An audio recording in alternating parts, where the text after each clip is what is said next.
Hello friends, நம்ம இன்றைக்கி தேங்காய் பால் சாதம் எப்படி செய்யணும்னு பார்ப்போமா.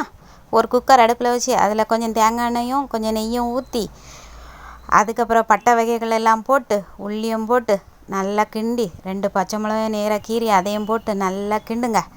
கிண்டிக்கிட்டு அண்டிப்பருப்பு கிறிஸ்மஸ் பழத்தையும் போட்டு நல்லா கிண்டணும். கிண்டிக்கிட்டு கொத்தமல்லி இலையும் புதினா இலையும் போட்டு கிண்டுங்க. கிண்டிக்கிட்டு நம்ம ஊற வச்சுருப்போம்ல அரிசி, பாசுமதி அரிசி, அதையும் போட்டு நல்லா கிண்டிக்கிட்டு 1 கப் அரிசிக்கு 2 கப்பு தேங்காய் பால் எடுத்து அப்படி கணக்கு பண்ணி ஊற்றணும். நான் 1.5 கப் அரிசி போட்டிருக்கேன், அதனால் 3 கப்பு தேங்காய் பால் ஊற்றி கொஞ்சோல உப்பும் போட்டு அப்படியே சிம்மில் வச்சு அப்படியே மூடி வச்சுருங்க. 20 நிமிஷம் கழித்து நம்ம திறந்து பார்த்தா அப்படி சூப்பராக பிரியாணி வரும். நம்ம இடையில வேணா ஒரு நேரம் திறந்து பார்த்து கிண்டி பார்க்கலாம் ரேஸாக. அதுக்கப்புறம் மூடி வச்சுக்கிட்டு நல்லா 20 நிமிஷம் வேக விடுங்க. அதுக்கப்புறம் திறந்து கொஞ்சம் புதினா இலையை போட்டு இறக்குங்க ஃப்ரெண்ட்.